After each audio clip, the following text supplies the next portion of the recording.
to relax.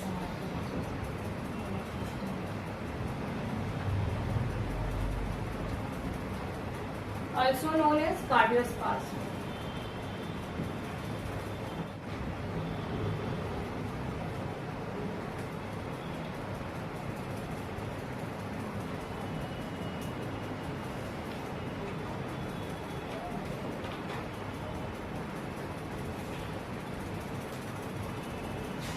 मैंने आपको ऑर्बैक plexus पढ़ाया था।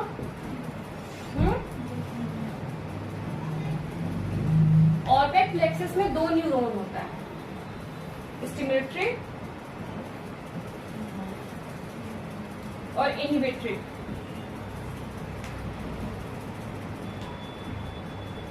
स्टिमुलेटरी क्या होता है? रेस्पॉन्सिबल फॉर कंट्रैक्शन, और इनहिबिटरी होता है रिलैक्सेशन के लिए।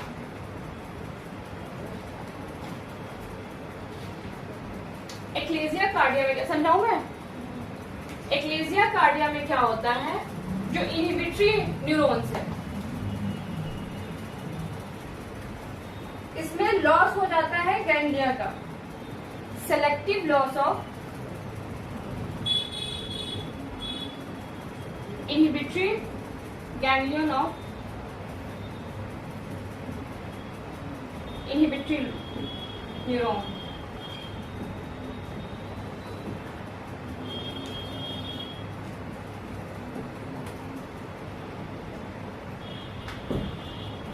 जिससे जो स्टमक में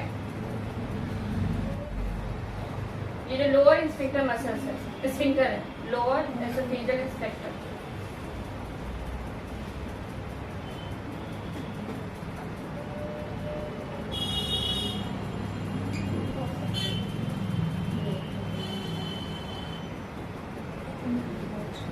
क्या हुआ पूछो? Loss of ganglia of inhibitory neuron. इसमें क्या होता है? जो लोअर इंस्पेक्टर है, इसमें जो रिलैक्सेशन वाले गैंग्लियन होते हैं उसको लॉस हो जाता है, जिसकी वजह से ये कॉन्ट्रैक्ट हो जाता है, इसमें रिलैक्सेशन नहीं होता है। समझ लो, ये कॉन्ट्रैक्ट होके ऐसे हो जाता है, फेल हो जाता है रिलैक्सेशन, और ये कॉन्ट्रैक्ट रहता है। कॉन्ट्रैक्ट जब होता है तो इसमें डिस्फेजिया होगा, और इसमें एक ये इसका एक कैरेक्टरिस्टिक फीचर्स है, इसमें लिक्विड का डिस्फेजिया ज्यादा होता है कंपेयर टू सॉलिड। सॉलिड क्या होगा? प्रेशर बनाएगा, उससे थोड़ा आ जाएगा नीचे, पर लिक्विड का क्या है? वो प्रेशर नहीं बनाएगा। तो एक यही सिंगल एसोफेगस में डिसऑर्डर है जिसमें liquid dysphagia is more common than solid dysphagia. समझ लो, इसके कैरेक्टरिस्टिक फीचर्स में लिख दो, liquid dysphagia is more common than solid. और ये इसका क्लिनिकल फीचर भी है। पेशेंट आएंगे तो बोलेंगे पानी आसानी से नहीं जा पाता है, खाना चला जाता है थोड़ा सा, लेकिन पानी में मुझे बहुत ज्यादा प्रॉब्लम हो जाती है, रिगर्जिटेशन हो जाता है, वापस आ जाता है, पानी को निगलने में पेट में जब मुझे यहाँ पेन होता है, एपिगैस्ट्रिक रीजन में पेन होता है। अफ्रीका में सेम है,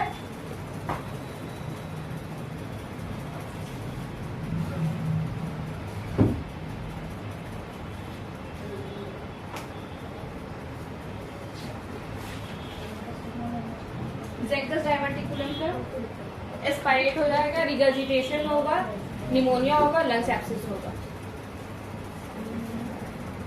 तो मैं सिर्फ निमोनिया लिख देती हूँ और लंग्स एब्सेस लिख देती हूँ।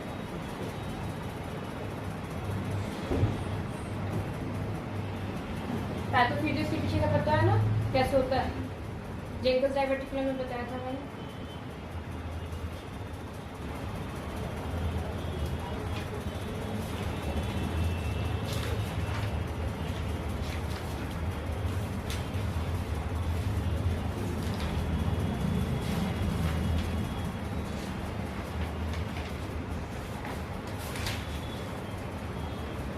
Diagnosis.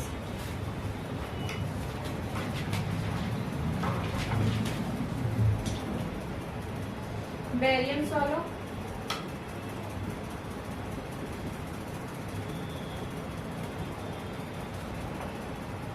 बैरियम सॉलो पे ये लिख लीजिए, फिर समझाते हैं। बर्ड बिग अपीयरेंस,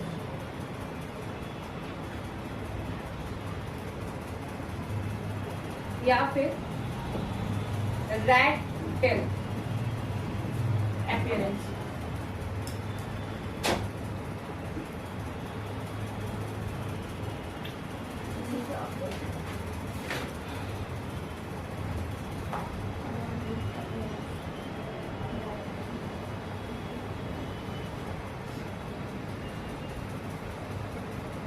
हो गया।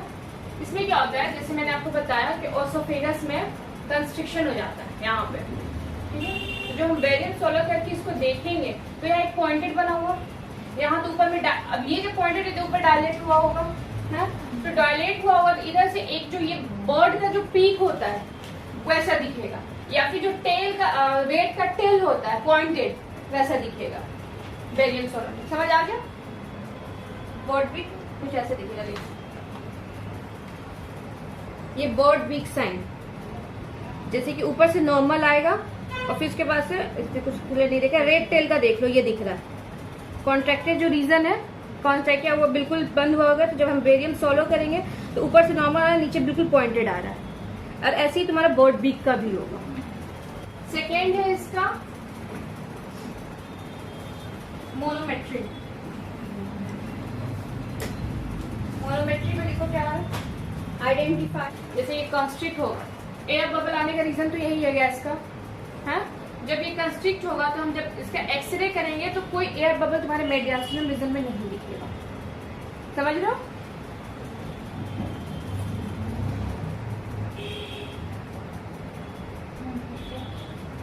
जैसे कि अगर हम इसका एक्सरे करें, तुम्हारा मेडियास्टिनम रीजन का एक्सरे करें तो ये कॉन्स्ट्रिक्ट है, ये बिल्कुल पास है। जो भी तुम्हारे रीजन में गैसेस जो आएगी वो स्टमक से ही आएंगे ना, तो उसमें तुम्हारे स्टमक तो बिल्कुल नीचे से एयर बबल्स आ नहीं रहा है, तो जब तुम्हारा एक्सरे करेंगे तो तुमको एयर बबल्स नहीं दिखेगा मेडियास्टिनम थोरेक्स रीजन के एक्सरे में, चेस्ट एक्सरे में। समझ लो? नहीं समझ आया?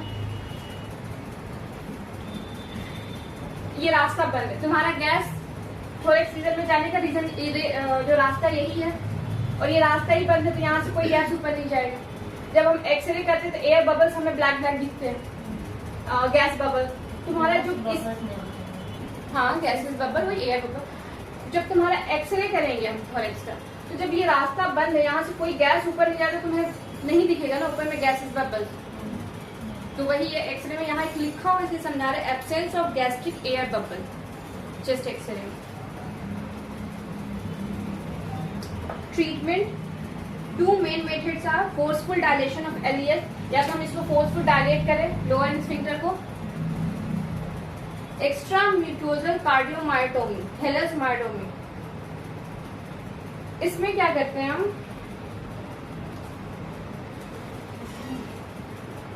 जो कार्डिया का मसल्स है स्टमक के,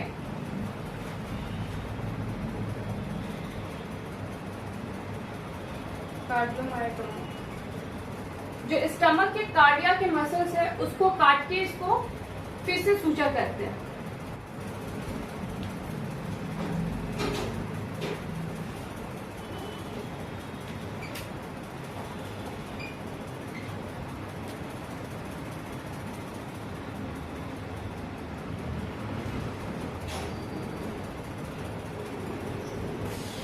जो यहाँ के मसल्स होते हैं इसको हम कट करके एक्सटेंड कर देते हैं नीचे अप टू 1 सेंटीमीटर। 1 सेंटीमीटर यानी ये कार्डिया का रीजन हो गया, स्टमक का जो कार्डिया का रीजन होता है, तो इसको एलियस लोअर स्फिंक्टर का जो मसल्स है उसको कट करके एक्सटेंड कर देते हैं, और इससे ये जो डायलेशन होता है वो हो जाता है। समझ रहे? ये रास्ता खुल जाता है, इसी को कहा गया है कार्डियोमायोटोमी। ड्रग्स है, इसमें नाइट्रेट है, ये तुम्हारा डायलेशन का काम करता है। बोटुलिन टॉक्सिन है, ये तुम्हारा इंजेक्टेड के बाद आते हैं, यहाँ पे इसको इंजेक्ट कर देते हैं इसको इंस्पेक्टर को डायलेट करने के लिए। देखो ये जो तुम्हारा करा गया है इसका मायोटोमी का पिक्चर, ये जो लोअर इंस्फिंक्टर का मसल से इसको नीचे एक्टिवेट करके कार्डिया पे लाके इसको जोड़ दिया गया, दिख रहा है?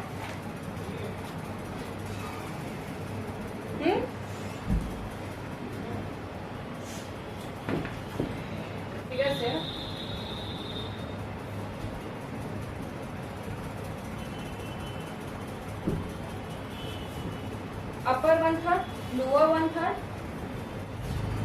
लोअर में क्या होता है, स्मूथ मसल्स होता है लोअर 1/3 में। अपर 1/3 में स्ट्रेटिफाइड मसल्स होता है और मिडिल 1/3 में स्ट्रेटिफाइड मसल्स जो होता है, जो ट्रांजिशनल स्टेट में होता है स्मूथ मसल्स, मतलब जहाँ मिक्स टाइप का होता है। तो जहाँ ट्रांजिशन ज्यादा होगा वहाँ कैंसर के चांसेस ज्यादा होंगे, इसलिए इसका मोस्ट कॉमन साइट है वो मिडिल 1/3। समझ रहे हो? नहीं, देखो ट्रांजिशनल का मतलब होता है चेंज होना, उसमें एक कैरेक्टरिस्टिक फीचर्स होता है चेंज होना। और कार्सिनोमा में क्या होता है, मेटाप्लेजिया डिस्प्लेजिया होता है, मोस्टली चेंजेस होता है। तो ट्रांजिशनल मतलब होता है कि उसमें अपने आप को कैपेसिटी है वो चेंज हो जाता है according to environment, according to चीजें, अगर कोई चीज आ गई तो इस वजह से इसमें जो होता है कि इसके अंदर कैपेसिटी ज्यादा है चेंज होने की। तो कार्सिनोमा होने की भी मोस्ट, क्योंकि कार्सिनोमा में बड़े सेल में ट्रांजिशन होता है, एनाप्लेजिया, मेटाप्लेजिया, डिस्प्लेजिया होता है, इस वजह से इसमें ज्यादा चांसेस होता है कैंसर होने का। समझ गए? मोस्ट कॉमन टाइप है squamous cell. Squamous cell carcinoma most common type है वर्ल्ड वाइड में। Adenocarcinoma is most common in USA, affect the lower third. देखो जो ये होता है ना कि इंडिया और यूएसए में चेंजेस क्यों हो जाते हैं, जैसे यहाँ पे मोस्ट कॉमन स्क्वामस है, वहाँ पे लोअर थर्ड वाला हो गया स्मूथ मसल्स यूएसए में, ये लाइफस्टाइल की वजह से चेंज होते हैं। जैसे इंडियन के लोग होते हैं वो ज्यादा अल्कोहल यूज करते हैं, बाकी टबैको वगैरह वो ज्यादा यूज करते हैं, इसलिए उनके में। और बाहर वाले का जो लाइफस्टाइल ज्यादा होता है उसमें क्या होता है, बहुत फैट रिच खाना खाते हैं, गर्ड की प्रॉब्लम ज्यादा होता है, इंसान मोटा होता है।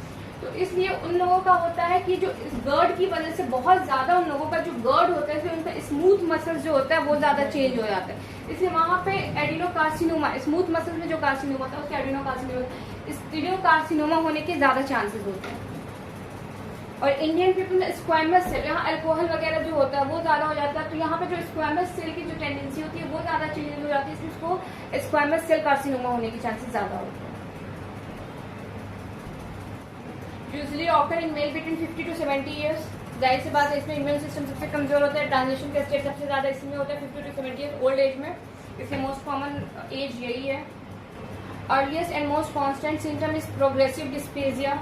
और सोफेगस से इसका सबसे ज्यादा, अगर कैंसर होगा जाहिर सी बात है सेल्स ज्यादा बढ़ेंगे, हिंड्रेंस होगा, डिस्प्लेजिया मोस्ट कॉमन का कैरेक्टरिस्टिक फीचर्स होगा। इंडोस्कोपी इसके इन्वेस्टिगेशन ऑफ चॉइस है, जाहिर से डिस्प्लेजिया और नहीं करेंगे तो हम सबसे पहले इंडोस्कोपी करके ही देखते हैं। इंडोस्कोपी में मैंने बताया था ना स्केल्स होते हैं, एक तो पहले कैमरा से भी दिखेंगे और दूसरे इंस्ट्रूमेंट में कि उसके नीचे बहुत मुश्किल से जा रहा है, बस इतनी सेंटीमीटर गया। वेरिएंट सोलोसो irregular type of stenosis. Carcinoma है, जगह जगह सेल्स ज्यादा बने हैं, कहीं कम बने कुछ भी, तो जो वेरिएंट सोले का होगा वो दिखाएगा तुम्हारा इरेगुलर टाइप। ये देखो इरेगुलर टाइप ऑफ वेरिएंट का सोलो दिखाएगा, कहीं यहाँ सेल्स ज्यादा हो गए हैं तो यहाँ नहीं दिखाएगा, जहाँ मतलब जैसे सेल का ग्रोथ होता है कार्सिनोमा में वो तो एक इरेगुलर पैटर्न होता है, वैसे ये वेरिएंट सोलो है वो इरेगुलर पैटर्न दिखाएगा। स्टेनोसिस मतलब पतला हो जाना। Treatment of choice is surgery, radiotherapy and chemotherapy are used in advance nation of advance care. Cisplatin is used as neurogenic carrier. Cisplatin एक तुम्हारा कीमोथेरेपी और रेडियोथेरेपी का वो होता है, एजेंट है, बस वही इसमें मोस्ट कॉमन यूज होता है। अब इसके आगे मत बढ़ो, बहुत ज्यादा हो जाएगा। Commonest cause of death after Lowry Lewis method. ये आइवोरी लेविस मेथड क्या होता है, जैसे यहाँ तुम्हारा कैंसर हो गया, ठीक है, एसोफेगस इस रीजन में कैंसर हो गया, इसको हम कट करके हटा दिए, ठीक है पूरा, और स्टमक को इसमें ले जाके जोड़ दिए।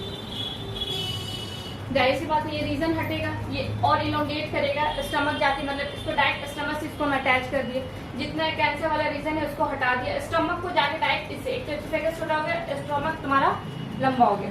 इसी को कहते हैं आइवोरी लेविस मेथड। इसमें क्या होता है, एनास्टोमोसिस होता है ना, जोड़ने को कहते हैं। तो हम स्टमक को ले जाके और एसोफेगस से जो हम जोड़े, ये स्टमक ऐसे हो गया, ठीक है, हाँ, और इसको स्ट्रेट बना।